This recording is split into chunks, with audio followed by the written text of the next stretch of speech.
வணக்கம் நண்பர்களே, welcome to V home TV. இன்னைக்கு நாம இன்டெகிரல் கோச் ஃபேக்டரி அனௌன்ஸ் பண்ணிருக்க ஜாப் நோட்டிபிகேஷனை பத்தி தான் இந்த வீடியோல பார்க்க போறோம். வீடியோ பார்க்கறதுக்கு முன்னாடி நீங்க இன்னும் நம்மளோட சேனலை சப்ஸ்கிரைப் பண்ணல அப்படின்னா மறக்காம சப்ஸ்கிரைப் பண்ணிடுங்க. கூடவே இருக்கிற பெல் ஐக்கானை கிளிக் பண்ணி நாங்க அப்டேட் பண்ற ஒவ்வொரு வீடியோவையும் நீங்க உங்களுடைய நோட்டிபிகேஷன்ல உடனுக்குடன் பாருங்க. இந்த வீடியோவை பத்தின ஃபுல் டீடைல்ஸ் தெரிஞ்சுக்க வீடியோவை ஸ்கிப் பண்ணாம லாஸ்ட் வரைக்கும் பாருங்க. வாங்க வீடியோக்குள்ள போகலாம். சென்னையில் இருக்கிற இன்டெகிரல் கோச் ஃபேக்டரி, அதாவது ministry of railways job notification announce பண்ணியிருக்காங்க. என்ன அப்படின்னா, ரயில்வே ஹாஸ்பிட்டல்ல ட்ரெஸ்ஸர் ஜாபுக்கான நோட்டிபிகேஷன். ஸோ இந்த ஜாபுக்கான க்ளோசிங் டேட் எப்போ அப்படின்னு பார்த்தீங்கன்னா செப்டம்பர் 29 ஆஃப்டர்நூன் 12 o'clock வரைக்கும் உங்களுக்கு டைம் இருக்கு அப்படின்னு சொல்லியிருக்காங்க. ஸோ நம்பர் ஆஃப் போஸ்ட் பார்த்தீங்கன்னா 3 வேகன்சிஸ் இருக்கு. Name of the post dresser. So இந்த ஜாபுக்கான terms and conditions, age limit என்னென்ன அப்படின்னு பார்த்தீங்கன்னா, ஏஜ் லிமிட் 18ல இருந்து 30 இயர்ஸ்க்குள்ள இருக்கணும் அப்படின்னு சொல்லியிருக்கிறாங்க.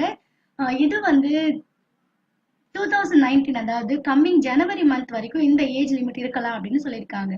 இது மட்டும் இல்லாம ஓபிசி அண்ட் எஸ்சி எஸ்டி கேண்டிடேட்ஸ்க்கு ஏஜ் ரிலாக்ஸேஷன் இருக்கு அப்படின்னு சொல்லியிருக்காங்க.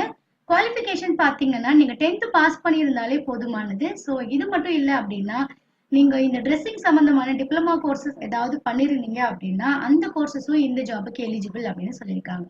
டிசைர்டு எக்ஸ்பீரியன்ஸ் கேட்டிருக்காங்க. பாத்தீங்கன்னா minimum 3 years experience in hospital work, அதாவது இந்த ஹாஸ்பிட்டல் பேஸ்ட்ல உங்களுக்கு 3 இயர்ஸ் எக்ஸ்பீரியன்ஸ் இருக்கணும் அப்படின்னு சொல்லியிருக்காங்க. அது இன்டோர் ஆர் அவுட்டோர் எதுவா இருந்தாலும் ஓகே அப்படின்னு சொல்லியிருக்காங்க. சேலரி பாத்தீங்கன்னா 21,100 per month சொல்லியிருக்காங்க. இந்த ஜாபுக்கான application fees 500 rupees for general candidates and SC ST PWD women கேண்டிடேட்ஸா இருந்தீங்க அப்படின்னா 250 rupees per application. ஸோ இது வந்து ஒரு கான்ட்ராக்ட் பேசிஸ் அப்படின்னாலும் 1 year உங்களுக்கு பீரியட் இருக்கும். அதுக்கப்புறம் உங்களுக்கு இன்க்ரீஸ் பண்றதுக்கான சான்சஸ் இருக்கு. ஸோ ஜெனரல் இன்ஸ்ட்ரக்ஷன்ஸ் கொடுத்துருக்காங்க என்னென்ன ஜாப் ப்ரொஃபைல் பண்ணணும் அப்படின்ட்டு. ஸோ இது த்ரூ ஆன்லைன்ல பண்ணணும். ஸோ எக்ஸாமினேஷன் அப்ளிகேஷன் ஃபீஸை நீங்க எப்படி டிரான்ஸ்ஃபர் பண்ணணும் அப்படின்னு சொல்லியிருக்காங்க. அக்கௌண்ட் நேம் கொடுத்துருக்காங்க. ஸோ அந்த அட்ரஸ்க்கு நீங்க ஃபண்டை டிரான்ஸ்ஃபர் பண்ணணும்.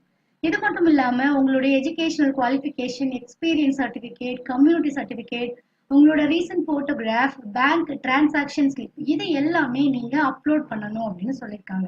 அப்ளிகேஷன் ஃபில் பண்ணும்போது இதெல்லாம் நீங்க அப்லோட் பண்ணணும். ஸோ ஜெனரல் இன்ஸ்ட்ரக்ஷன்ஸ் கொடுத்துருக்காங்க, அப்ளிகேஷன் ஃபார்ம்ஸ் கொடுத்துருக்காங்க. நான் உங்களுக்கு டிஸ்கிரிப்ஷன்ல கொடுக்குறேன், பாருங்க. பில்லிங் இருக்கவங்க கண்டிப்பா அப்ளை பண்ணுங்க. ஓகே ஃப்ரெண்ட்ஸ், இந்த வீடியோ உங்களுக்கு யூஸ்ஃபுல்லா இருந்திருக்கும்னு நினைக்கிறேன். உங்களுக்கு பிடிச்சிருக்கும்னு நினைக்கிறேன். உங்களுக்கு பிடிச்சிருந்துச்சுன்னா லைக் பண்ணுங்க, ஷேர் பண்ணுங்க. உங்களோட சஜஷன் அண்ட் கமெண்ட்ஸ் என்னோட கமெண்ட் பாக்ஸ்ல கமெண்ட் பண்ணுங்க. மேலும் இது மாதிரியான புது புது வீடியோக்களுக்கு என்னோட சேனலை சப்ஸ்கிரைப் பண்ணுங்க. இந்த வீடியோவை பார்த்ததுக்கு நன்றி.